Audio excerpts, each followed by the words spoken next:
We love to hear your questions and your comments, and we welcome you to the show. And our purpose here is to offer support, not only for those who are doing support groups doing this work, but anybody and everybody on the planet take their work to a new level and do forgiveness work. And forgiveness is not letting another person off the hook for what they bring up in you, but forgiveness is going inside and looking at what doesn't belong in your field: anger, fear, hostility, grief, pain, any of those things, and how to remove it. And so that's what we're about. When we remove the wars within ourselves, we'll remove the war that's on the planet. I already have a caller this morning, so area code 941. You're on the air. Who do I have? It's Lynn. Hi, Lynn. How are you today? I'm good, thank you. Good. What can we do for you today, or do you have a comment or a question? Well, yes. I just needed help filling out the forgiveness form. Okay. Keep choosing the wrong men, and I'm afraid of making the same mistake again, so consequently I say I want a relationship, and I fight myself against it. So I didn't know whether to use trust or what. Okay, so what I would do is, do you have a worksheet in front of you? I do. Uh-huh. Okay, so what I would suggest is to start with is take one situation, so your object of attention, pick one of the men and put their name in there. Okay. As your trigger, and put your initials in there where the parentheses and the little dots are, because it's always about you. Okay. And so what I would suggest is doing the worksheet. This is what I call backing into a worksheet. So your goal is that you want what? The relationship, a perfect relationship. Yes. And so you put that in as your goal for number 3. All right, so then you're going to back up and you're going to look at a situation where you had a relationship that was not so perfect. And so write down just one descriptor of an incident where it was not so perfect, and breathe and put down. That would be up there under number 1A. So we're kind of jumping around here. So then 1B is what's your perception. So then you would fill out just one example of an incident with that person, whoever you wrote in 1A, where your relationship was not so perfect. Okay. You know, whether it's an argument that you had or whatever. Uh-huh, got it. All right, and then in C, and like I said, we're skipping through this pretty quickly here. You can go back. There's also MP3s on our website where Michael has walked people step by step through doing worksheets. And so you can go back and listen to those, and they'll kind of guide you and help you to be able to better understand how to do the worksheet in more detail. Okay, so great. In number C, it talks about what does that cause you to feel. Your mind tells you that it's the cause, but actually it's because that feeling is already inside of you, and this situation has just triggered it and brought it up for you. So what was the feeling that you felt when this, whatever you wrote in 1B, when that happened, what did you feel? Fear, basically. Okay. So you would write fear in for the feeling, and then what's the thought behind that fear? That's going to be in 1D. Okay. Got it. So what thought is behind your feeling of fear when your relationship doesn't go so perfect?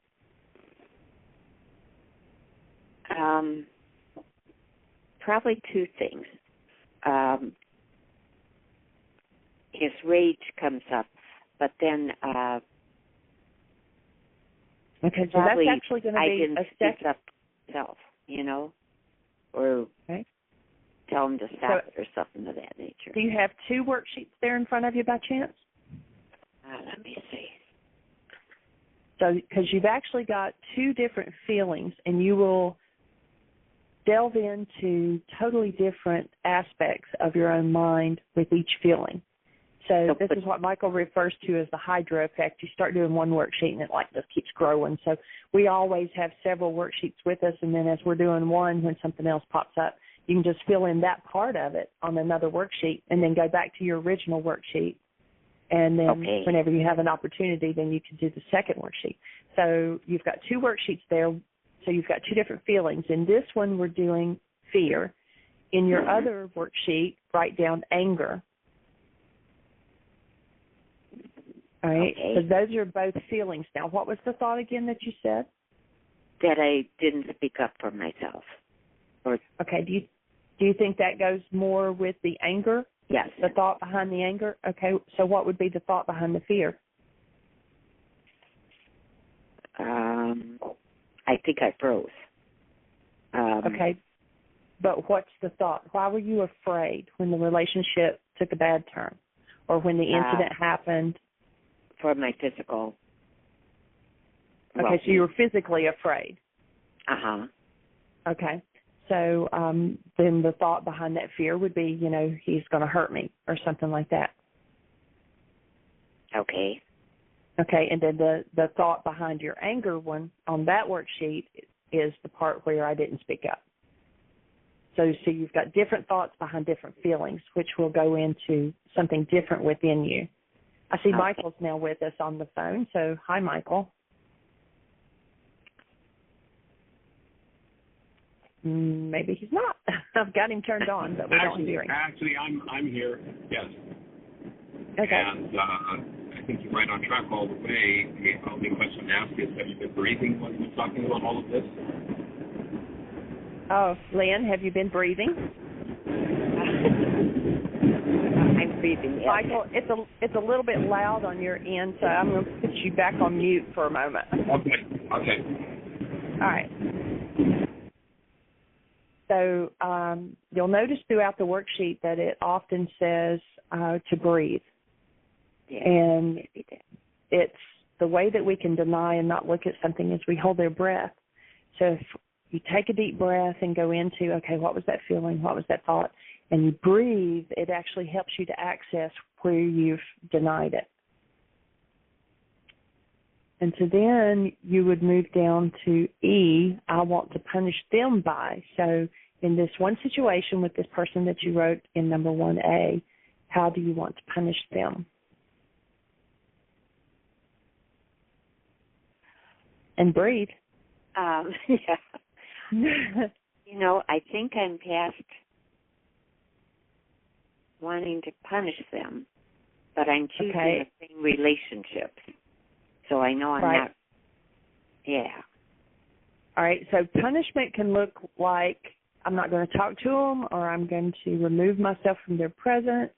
It could be I'd like to tell them off. I would like to scream at them.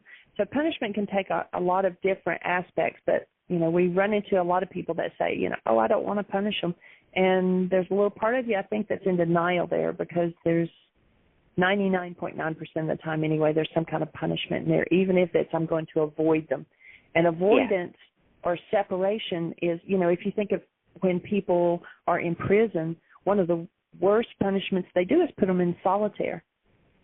Because if you remove people away from other human contact, that's one of the worst punishments you can do. So when you remove yourself from another person, you remove the being that you are from them and say, I'm not dealing with them, I'm not going to, and we do that to ourselves too, was like, I'm just going to ignore this, I'm not going to look at it, and that's an avoidance, and that's punishment to ourselves as well. Okay, that's what I think, yes, it would be appropriate avoidance. Okay. And then you go down to number 2, I choose to love truth and willingly face and process out all disease-producing energies for and from all my relations or generations. A lot of this is generational. If you go back and look at some other women in your family, whether it's your mother, your grandmother, your sister, your aunt, or whatever, I bet there are other women or even men who have found themselves in an abusive relationship. Mm-hmm. It's some things are genetically passed down until someone steps up and says, okay, I'm going to deal with this. I'm going to work with it. So you were talking about you keep finding yourself, same person, different face. And so what happens is there is a part of you, and it sounds like it could be fear and it could be anger, a mixture of those two, but normally the fear in one person draws in another person who is angry, and you play off of each other, because the things like that we hold within us that don't belong actually become our physical disease. And life doesn't want us to destroy ourselves. And so we get, the universe, God, life, creator, whatever you want to call it, will bring to you whoever and whatever you need to bring that up so that you can heal it and remove it from your being. So if fear is your issue that's actually killing you physically, you're going to draw to you the same person, different face, who's going to be abusive or angry or whatever, to bring your fear up, to give you the opportunity to get rid of it so you can heal. Once you heal that part of you, you will start drawing in different people. Your situation outside will change. Now, it's kind of like I use the example of playing tug of rope or tug of war. If you and I are playing and we each have an end of a rope and we're pulling back and forth, and I decide I want to quit and I drop my end of the rope, your game's going to change whether you want it to or not. And so when you get rid of the fear within you, you will quit drawing scary situations into your space, people that are angry or whatever, to bring that fear up. Now, what will happen is they may still come along and do the same action, but because you don't have that fear in you, you're like an observer. You might look at them and go, it looks like you've got an issue going on here. Can I help you? And you won't have that fear. And then what will happen is they'll either stop doing that action because they're not getting that same feedback from you, because they need somebody to bring up their anger in order for them to heal their anger, because that's their disease. And they'll have to go somewhere else to find someone else to resonate that anger. Or, they may change too and say, hey, I like what you're doing, and, I'd like to learn how to do this too. Michael always says there's, one of four things will happen when you start doing your work and you start clearing out the energies from your being that don't belong. Anybody you're in relationship with, and, we have all kinds of relationships. We have significant others. We have parents. We have siblings. We have children. We have teachers, coworkers. We're in relationship with the person in the mirror. And so what happens when you start doing your work is the other person that you're in relationship with will either say, I really like whatever it is you're doing, and I want to learn how to do it. I want it too. Or they'll say, I like what you're doing. It looks good on you. I support you doing it. I don't want it, but, it's okay. I support you in keeping on doing it. Or number three, they'll really be ticked off, and they'll crank up the heat to try to get you back the way you were, because when you are doing your work and removing the energies that are controlling you, then you step back into your power, and you're not controllable. And they won't like that, so they want to kick the heat up to get you back the way you were so that you can be controlled. Or they'll say, there's no resonance here, I'm gone, and they'll leave. So you can expect when you're doing your work and you're removing the things from within you that don't belong, that in all of your relationships, one of those four things could happen. Okay. And so being willing to face that and go through that, sometimes, that can bring up a little fear in itself, and being willing to work through that. So now work through it. It means it takes time. Like you've probably been years and years developing this fear that you have. Yes. And so one worksheet's probably not going to get rid of it. It could, but, I've got several issues. Actually, we're in an intensive here at Heartland right now, and fear is actually something that I myself am working through. And, some of it's, like I said, generational, and it's been there for a long time, and, it just takes time to work through it. So being willing, it's kind of like they say, how do you eat an elephant? One bite at a time. And so just being willing, to keep doing your work and doing your process, and you'll see slight changes. You might see one that's, just real in your face, like, that's different. But, like the same situation might happen, and you'll catch yourself that you don't have that same reaction. And you'll be like, it's working. There was actually one time, one of the issues I've worked on for a long time myself was not feeling like I was worthy of being listened to. And we were doing a workshop. It was an all-day workshop. People had been there all day. We'd been processing, different people sharing and talking what they were feeling and what they were working through. And I offered some feedback to this gentleman. And then a little bit later, we took an intermission for lunch. And this girl in the room came up and she said, "Can I talk to you a minute?" And so we went into another room. And she said, "Did you notice when you were giving that guy feedback, he didn't even look at you?" Now, normally that would have been right up the alley to set off my, see, I'm not worthy of being listened to. But I hadn't even noticed that he wasn't looking at me. Okay. And so when she offered that to me, it was like, this is awesome. And she was like, "What?" And I'm like, I've been doing work on this, that I wasn't worth being listened to. And apparently I've gotten through it. There wasn't a certain time when I was like, okay, I know I'm done with it. But when she offered me that feedback, then it let me know, because I had no reaction to him not paying attention to me. It was like, okay. And I was just going through, doing what I needed to do and offering the information I needed to offer. And what he did with it was totally up to him. And so I had no emotional reaction to him not listening to me. But then I turned around and offered to help her do a worksheet, because apparently it brought up a lot of stuff for her that he wasn't listening to me. And so I was able to work with her then in, what is it about you that you have that, and it was an issue that women were less than or whatever. So, there might not be just a particular instant in time when you go, I know I'm done with it, but then something will happen to show you and you'll go, what was that old reaction? It's gone. And then you'll know that you're done with that part of it. But, just like this one worksheet, just in starting out, you've already now got 2 worksheets. And so there also could be other places, like you might start out, and here again, this is like backing into it. You might put, under the feeling part, fear, and think of other situations, maybe not necessarily having to do with another person, where you've had fear. Because you might have fear in being with a person that you think is going to physically hurt you. You might have fear in going to a new job. You might have fear in moving across town. So there's different aspects of fear. Mm-hmm. And so you might do different worksheets, all with fear being the feeling, and then back into it and pick different situations where an incident happened that you experienced fear. In 1A, it could be that situation. It might be another person, or it even might be yourself.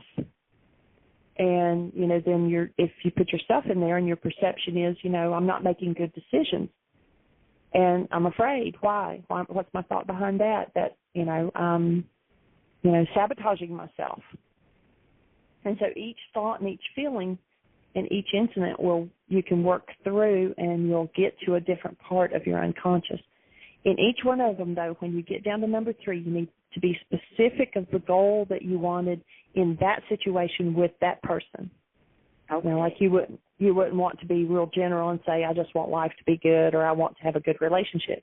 You want a specific goal. So like in this one that you just started with that person, what did I want from them? I wanted him to treat me gently and lovingly. I wanted him to respect me. I wanted to feel safe with him. So it could be a number of things. But you want to be specific with the goal you hold in each one of those worksheets. Okay. And where I put avoidance for punishment. But right. I'm finding that, with the other people, that's what I've done too. I've just left, but that doesn't solve it. But eventually, if I keep going through this on the worksheets, it'll come to the point where I realize, right? Yes, and you'll get to the point where you can stay. It's like, okay, I really want, my, what we call carbon-based memory, which we're made out of carbon, this human body that the temple that we dwell in, has a tendency to want to leave. And that is a big issue all across the planet. I mean, even when you consider people dying, not just suicides, but people dying, it's like choosing to check out.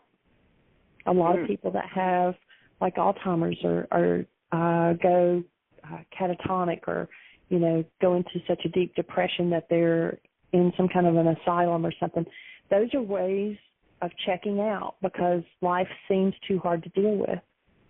And So being able to access and say, okay, you know, I've got some goals here, but I'm willing to let them go.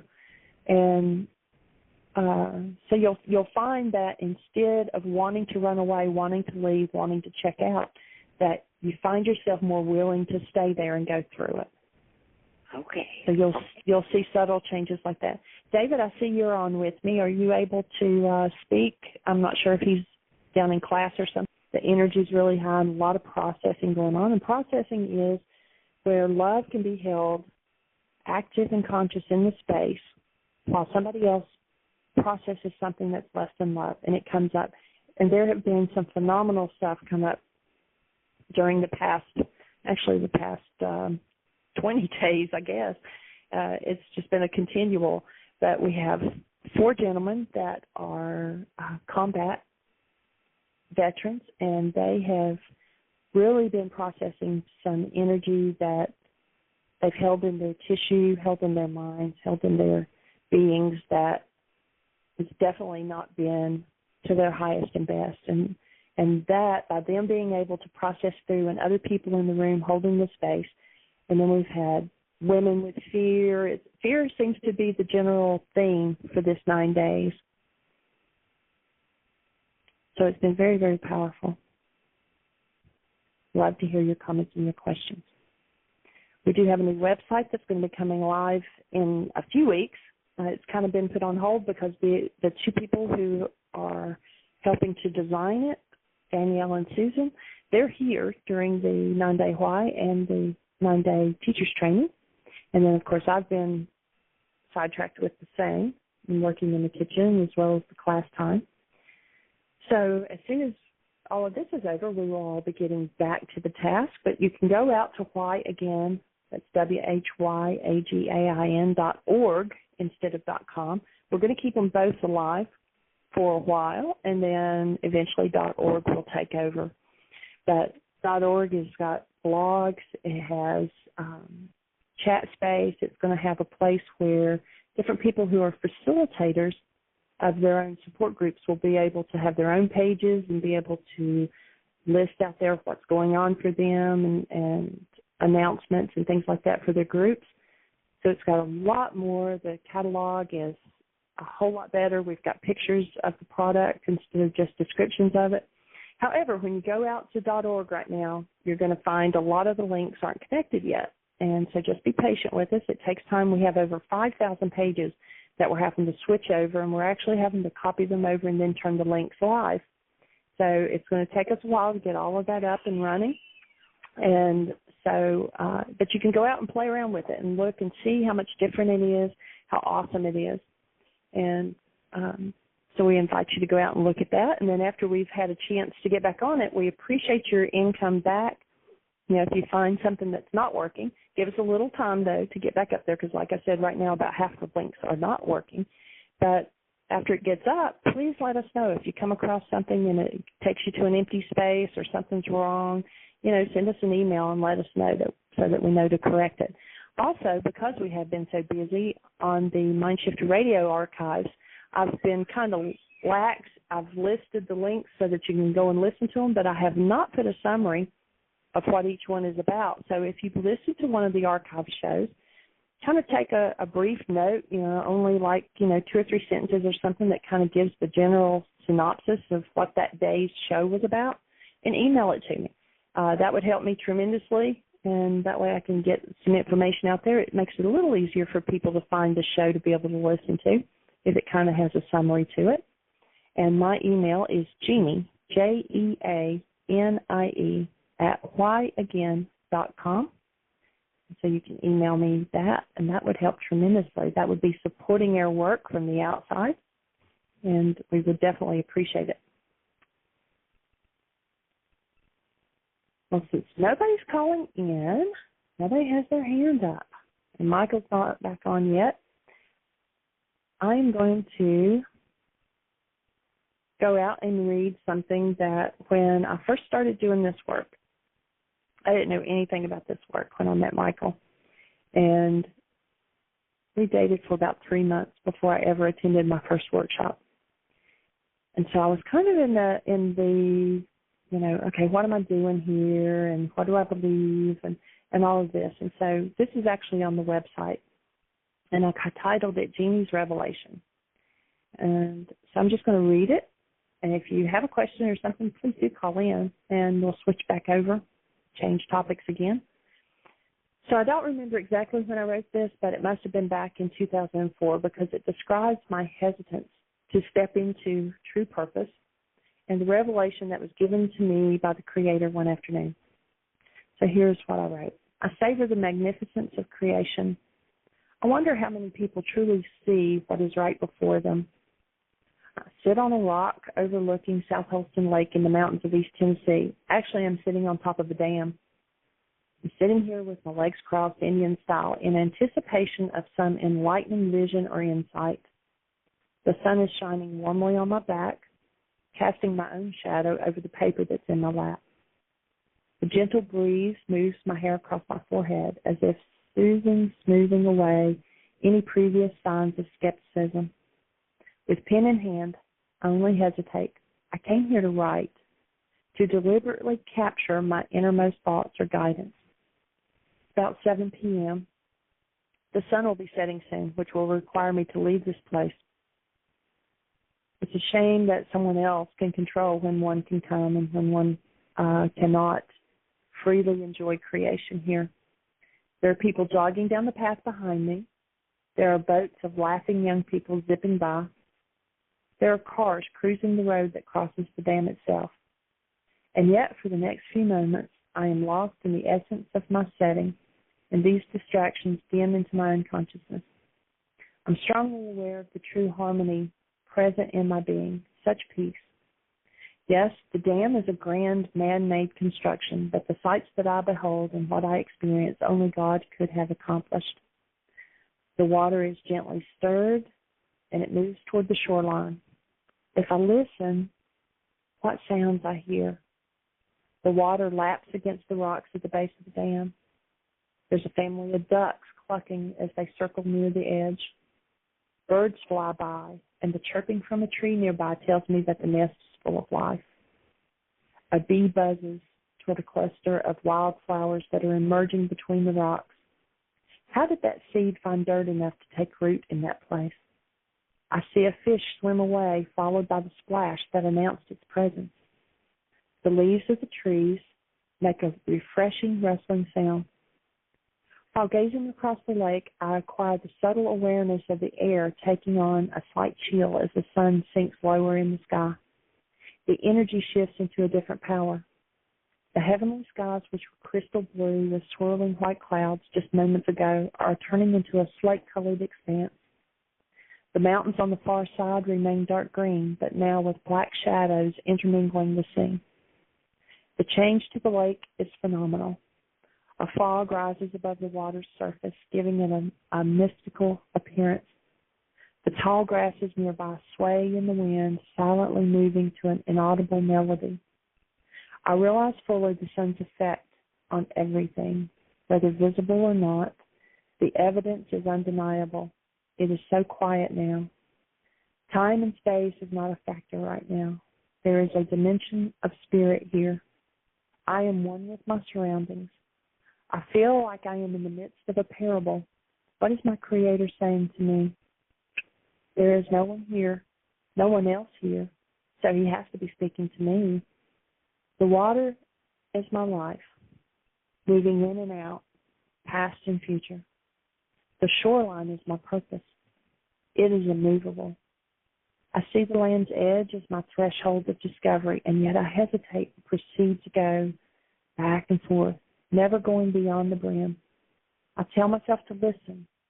No, it is He who says, "Be still and know I am God." He's telling me to listen. The sounds are from other living entities doing exactly what they are made to do. The water and the trees do not hesitate their motion. The fowl and the bees, they accomplish their design without faltering. I am the one needing subsequent guidance. Like the seed finding the sufficient soil to transform into life and to bloom in its truth will survive and change its surroundings. The circumstances in the world may be rocky, but the essence of integrity and love will always remain alive. I must be about sowing the seeds of truth. Like the fish that could have remained unseen, I must allow my presence to be known. While mindful of my earthly surroundings, I have the awareness of my own energy shifting into a different power. The change is marvelous. I feel empowered. I understand that it is safe to proceed through my purpose. This is the beginning of a new journey. Jesus is the Son, and the evidence proves that following his example affects everything, visible or invisible. Remaining in the light of love will dispel any shadows or doubts, and the world will transform and be colored in a brilliant array. The Holy Spirit's like the fog. All things appear differently when its presence unfolds and is invited into the crevices of our life. I surely see things differently, and I know that I too am moving to an inaudible melody. The stillness of my heart is serenity. 646-200-4169. That was my revelation when I was trying to decide what was my purpose on this planet.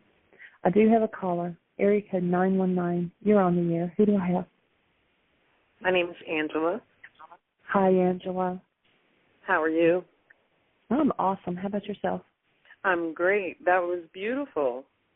Thank you. Thank you. That was very, very heartfelt and beautiful. But I guess my question to you is what did you find your purpose to be? Well, I actually also have my purpose statement, and we have one of the tools on our website. If you go to whyagain.com and go to download worksheets, you have to scroll on down because there's a lot of worksheets out there, and the first ones are all the reality management, the forgiveness worksheet. But there is a tool that's called Purpose, Personal Power, and Commitment, and it's a 3-part, and we always tell people to work on it for, even 6 months until they get it, like, fine-tuned. But it walks you through, you first look at 10 things that you have a gift for. Then you look at 10 things that you enjoy doing. And then you describe what the perfect world would be. Not, that we have servants and have all kinds of money and stuff, but how the perfect world would be. Like for me, it was that the planet would shift toward love and truth and harmony as God created it. And so then you go back and you start matching the things you have a gift for with the things you like to do. And you say, okay, I'm now going to use my skill of this to do this to create this world. And so I've worked on this. This actually took me a couple of years. And so this is like, it was very rough to start with. But here is my purpose statement. I now use my love for learning to search for truth, and then use my teaching skills to share my understanding with those whose paths I cross. I now use my organizational, administrative abilities to serve God and not man. Whether I listen or speak, work or play, wherever I go on this earth, whatever relationships are created, I will stay committed, fully aware, responsible, and connected to God. I will radiate the love in me to be a clear voice to my calling, so that my life produces a longing in others to follow in the way of truth, to live for God, and to likewise make a difference, to have such an impact on this planet that we will create the shift toward love and truth and harmony as God originally created us to live. So do I do that perfectly? No. I wish I did. But that is what I came up with as my purpose statement. So once you get that down pat, then what you do is every decision you make, whether it's a trip you're going to take or whether it's a job you're going to take or a person you're going to speak to, whatever it is, you ask yourself, is my doing this in alignment with my purpose? If it supports your purpose, you do it. If it does not support your purpose, even though there's nothing wrong with whatever it is, if it doesn't support your purpose, you don't do it. And what that does is it puts you in alignment. It's kind of like, used to they had antennas on top of houses. They don't have that now, but depending on how it was turned, the alignment of it is how you got channels. So if it was tuned one way, you might get channel 2 perfectly clearly or whatever. If it was turned another way, channel 2 went just like fuzz, and you couldn't make anything out of it. And so when we are in alignment, we perfectly bring in the love that we are and show it to the world. But when we're not in alignment, then everything that we do comes across fuzzy, and people are not getting the clear picture. And so that helps you to decide, you know, when you do things. It makes decisions, behaviors, goal setting, everything becomes easier because you look at it, okay, does it follow my purpose? So, you know, and it's a process. I mean, I am far from being there yet. That is where I want to be. And, you know, it's a process, and we have to remove everything unlike our being, unlike love, in order to get in. What were you seeking for at the time before your revelation? You know, like I've been raised totally different from this work, and so not knowing, you know, it was like I was real involved in the church that I was in, and I mean, I was doing everything from singing in the choir to working with the children. I was church clerk. I was involved in everything. Right. And I went through a divorce, and everything was still the same. Everybody, you know, it was totally perfect and totally fine. When I started dating again, it was like I had a big red A stamped on my forehead. Right. And people at the church pulled away from me like I was something horrible. I was the same person. Right. And so I started questioning, you know, why am I here? What am I supposed to be doing?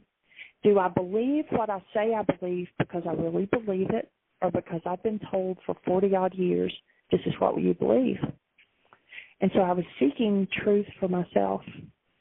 And I was trying to find, what am I doing here? You know, job-wise, life-wise, you know, I mean, my whole life had totally changed.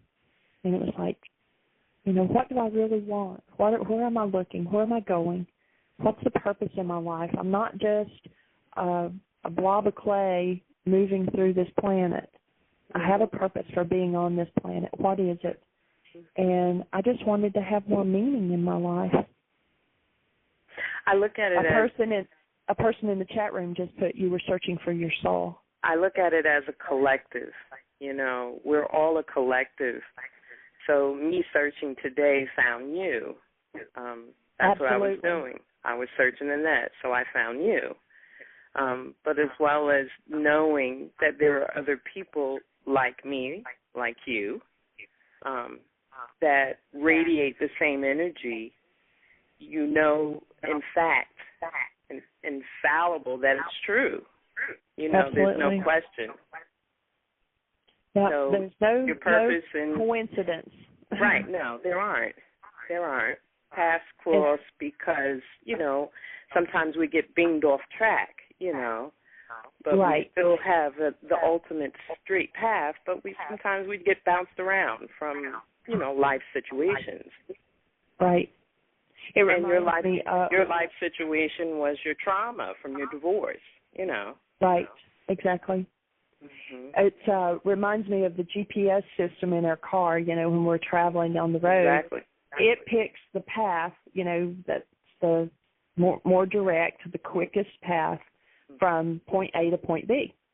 And sometimes we get off that path, and when we do, it'll say, you know, turn around, do a U-turn or whatever. Right. And after 2 or 3 times telling us to do a U-turn, you know, it doesn't jump off the dashboard and beat us or anything, but it'll finally say, okay, rerouting, and it'll find the next best way to get us back on track. That's straight. That's right. That's straight and narrow road. It's our option which way we want to go. We have free will.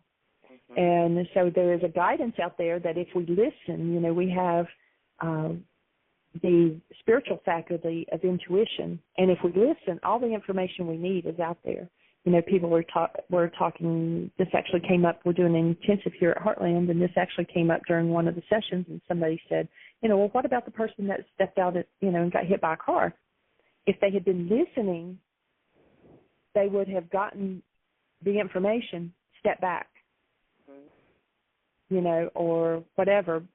We were talking about a lot of people our words tell our mind and the universe what to present to us. Mm-hmm. And a lot of people carry power phrases like, that just kills me. Mm-hmm. Or I can't stomach that, or, whatever. And those power phrases, when they become the predominant energy in their field, they'll manifest it. Absolutely. And so what you were talking about, us each being linked, we absolutely are. There's a show that I was visiting my son last month, and he had me watch it with him, and it was phenomenal. It's called Touch. Mm-hmm. It's a series, mm-hmm. and it's perfect. I mean, the little boy can see how everybody is connected, and that, what you do affects what I do, and then if I do what I'm supposed to do, then something else is going to happen, and if that person does it, then, and it just goes on around. And so this little boy's purpose is to see that everybody does or is placed where they need to be at the appropriate time, so that the best result happens at the end. Mm-hmm. And sometimes they have to really finagle and do some things for that to come about. But, it's like he can see ahead of time how we're all connected. We are all one. It's like cells in a body. We have gazillion cells in our body, but we're all one. And each cell does something different. Each cell has a different purpose. They say that if you could take your fingernail cell and take a liver cell, that the DNA and everything is identical. Right. But they each have a different purpose. So they're the same, but they're doing something different. I think people miss opportunity in purposes.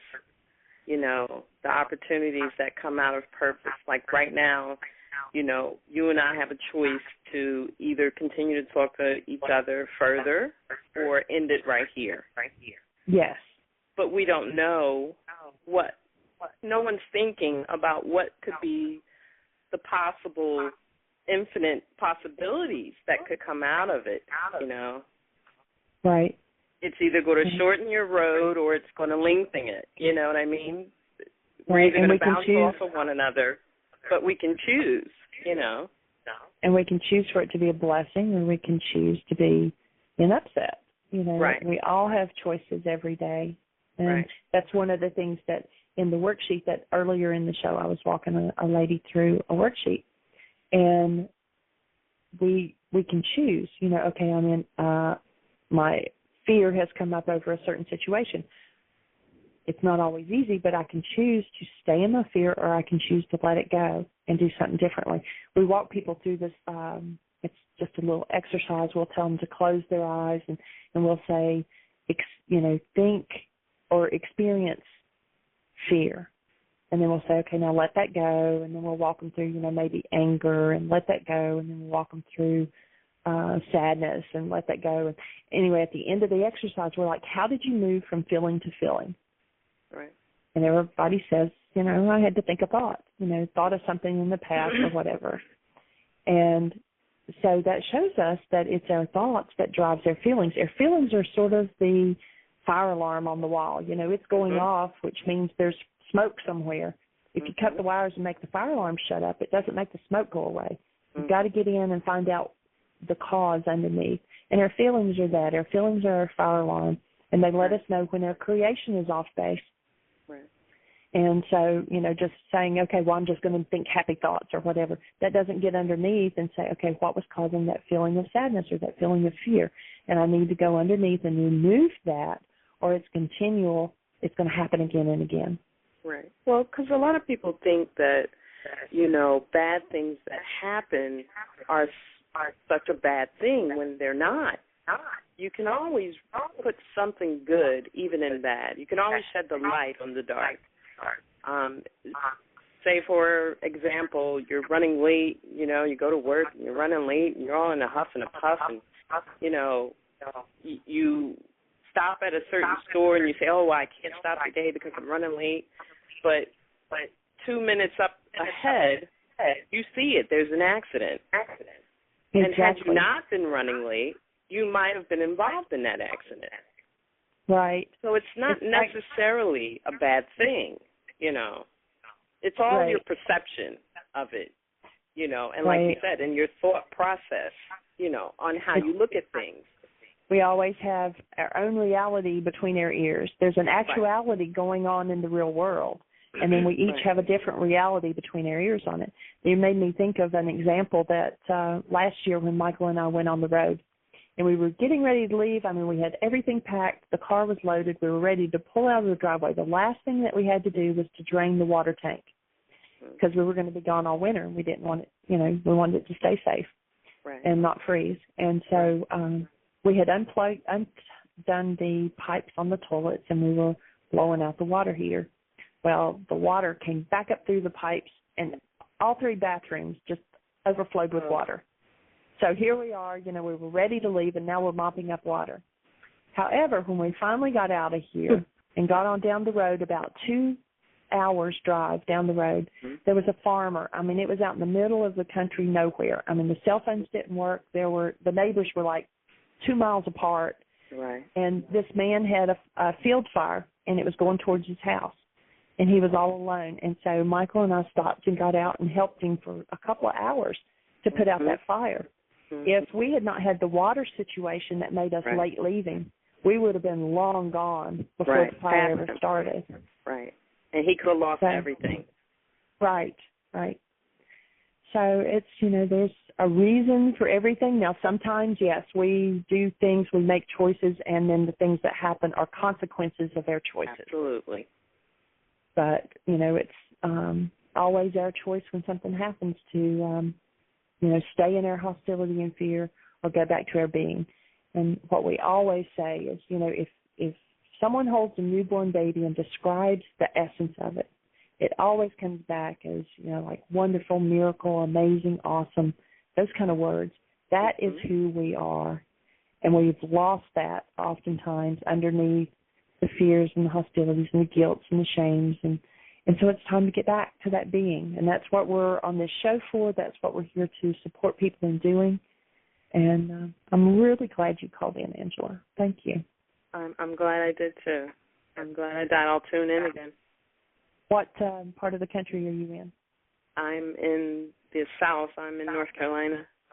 Oh, okay. We have a couple of people actually here during the intensives this week that are from one's from Greensboro, and the other one is from Asheville. Yeah, I'm actually in Durham. Oh, okay. Very cool. Yeah, we're here Monday through Friday, same time. Tune in anytime, and if you get an opportunity to try out the worksheets and then call us back, let us know how it goes. If you have any questions or comments on it, we'd love to hear back from you. Okay, great. Awesome. Thank you for calling in. Thank you. Bye. Bye-bye. Our calling number is 646-200-4169. We're down to about 4 minutes. If you have a question or a comment or you're on the switchboard, press 1. That'll put you in queue. And Peacemaker's telling me in the chat room we taught ourselves to hold back. Yeah, it's the thumbprints that are put on us that, okay, I have to do certain things. Walking on eggshells, he says. Be glad that we have these feelings. They bring us to awareness. Yes, if their feelings are definitely our alert system letting us know if our creation is on track, if it's on purpose, or if it's off target and we need to make some readjustment. Peacemaker says, don't be afraid to be creative, allowing these feelings to present themselves. It takes failures to find perfection. It often does. I don't think it always has to take a failure, but oftentimes, I know in my own life, sometimes the lessons that I have learned best are the ones that I have, or at least the ones that stick with me that I remember, are the ones that I learned the hard way. But, we don't have to do that. We don't have to stick our hand on the stovetop to find out that it's hot. But oftentimes that's what it takes to get our attention, to make us be more aware.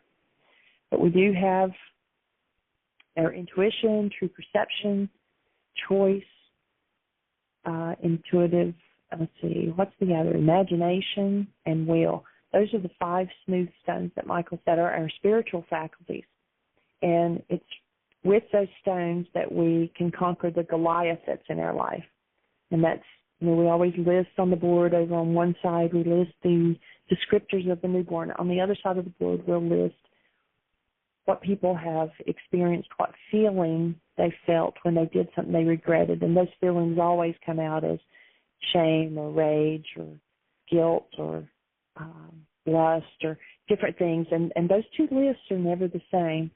And so it's how do we move? Those are things we've done and experienced. It's not who we are. The descriptors of that newborn is still our very essence and who we are. The others are just things that we've done. And it's how do we remove those back out of our life and get back to the point of being who we were created to be. And that's what our work here is about. Go to whyagain.com. That's WHYAGAIN.com, soon to be whyagain.org. And go to download worksheets. Besides the worksheets out there, there are also MP3s that walk people through doing the worksheets. So you can listen to those, and it will direct you on how to move through a worksheet. And then if you have questions, please call in with those questions. We're here to support you Monday through Friday, same time, 12 o'clock Central Time, 1 o'clock Eastern Time. And we're here to answer your questions, to help you, to listen to your comments. And we appreciate you being with us. We want to thank you. We hope that you have the best year yet of your eternal life. Bring a stranger tomorrow and join us on the show. And I hope you have a good night.